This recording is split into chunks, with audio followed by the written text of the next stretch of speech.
warahmatullahi wabarakatuh. Perkenalkan, nama saya Restu Putinawan dari jurusan Fisioterapi Program Vokasi Universitas Indonesia dengan NPM 20064790002. Pada kali ini saya akan menjelaskan biomekanik dan kinesiologi pada knee joint.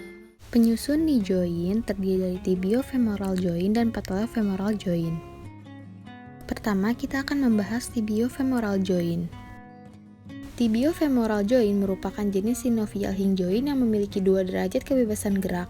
Terdapat meniskus medialis yang berbentuk huruf C dan meniskus lateralis yang berbentuk huruf O yang terikat dengan ligamen coronarius. 2/3 dalam meniskus avaskular, yaitu tidak memiliki saraf aferen dan nutrisinya berasal dari sinovial. Sepertiga bagian perifernya vaskular, nutrisinya berasal dari darah dengan polimodel. Ini semua seolah-olah membentuk sendi tibia, meniskus, dan femur. Fungsi meniskus sendiri yaitu yang pertama sebagai peredam gaya aksial, yang kedua melicinkan gerak lutut, yang ketiga mencegah friksi pada sendi. Pada gerak abduksi dan internal rotasi, meniskus lateralnya terjepit. Pada gerak adeduksi dan eksternal rotasi, meniskus medialnya terjepit. Gerak pada tibiofemoral joint. Yang pertama ada gerak fleksi.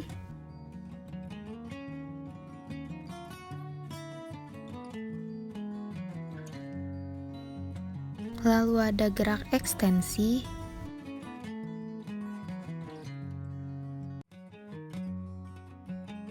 Selanjutnya ada gerak internal rotasi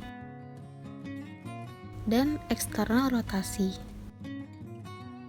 Stabilitas pasif lutut terdiri dari 4 macam. Yang pertama pada ligamen kolateral medial terdapat stabilisasi terhadap gaya vagus.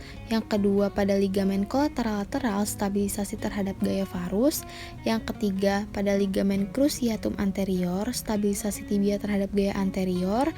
Dan pada ligamen cruciatum posterior stabilisasi tibia terhadap gaya posterior. Artrokinematik dan osteokinematik pada tibiofemoral joint. Yang pertama ada gerak dalam bidang sagittal sebagai fleksi ekstensi, lalu ada rotasi spin pada posisi menekuk dalam bidang transversal sebagai rotasi internal dan eksternal. Kemudian ada rotasi eksternal tibia pada gerak ekstensi akhir, lalu ada traksi dan kompresi dengan arah kaudal kranial searah sumbu longitudinal tibiae, dan ada translasi ke dorsal saat fleksi dan ke ventral saat ekstensi, serta translasi medial dan lateral yang terjadi saat fleksi ekstensi. Berikut ini saya akan memperagakan gerak traksi. Posisikan kaki pasien dengan fleksi 70 derajat, lalu fiksasikan femur dengan tangan. Selanjutnya tangan satunya lagi berada di distal tibia dan aplikasikan gerak traksi. Cara yang kedua dengan menggunakan kaki, fleksikan 70 derajat kaki pasien, lalu fiksasikan femur pasien dengan menggunakan kaki kita, dan aplikasikan gerak traksi pada kaki pasien. Selanjutnya saya akan memperagakan gerak translasi. Yang pertama fleksikan lutut pasien 45 derajat, lalu fiksasikan ankle and foot pasien dengan tubuh kita, lalu taruh dua jempol kita di tibia pasien. Lalu lakukan gerak translasi ke anterior dan lakukan juga hal yang sama untuk gerak translasi ke posterior. Yang kedua kita akan bahas patellofemoral joint. Patellofemoral joint merupakan hubungan antara os patella dengan os femur. Struktur sendinya merupakan modifikasi dari plank joint. Permukaan patellanya tertutup cartilage tebal. Fungsinya untuk membantu mekanisme kerja dan mengurangi friction pada musculus quadriceps. Artrokinematik dan osteokinematik pada patellofemoral joint. Yang pertama ada traksi, yaitu gerak geser patella terhadap femur mengikuti pola ulur gerak lurus, melengkung ke medial, dan kembali lurus lagi. Selanjutnya, gerak translasi patella ke proksimal dan ke distal saat ekstensi dan fleksi. Gerak pasif pada patellofemoral joint.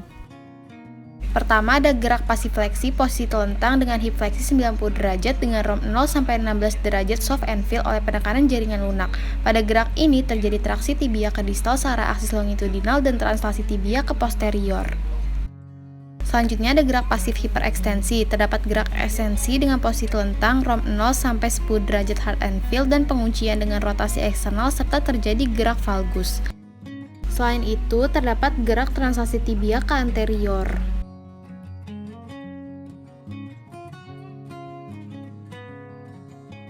Lalu ada gerak pasif rotasi medial tibia dalam fleksi. Terdapat gerak rotasi medial posisi tibia fleksi dengan ROM 30-35 derajat dengan elastic and feel.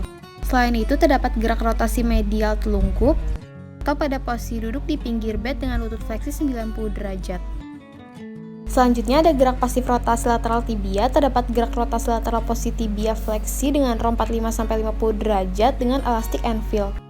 Lalu terdapat gerak rotasi lateral posisi telungkup atau dalam posisi duduk di pinggir bed dengan lutut fleksi 90 derajat.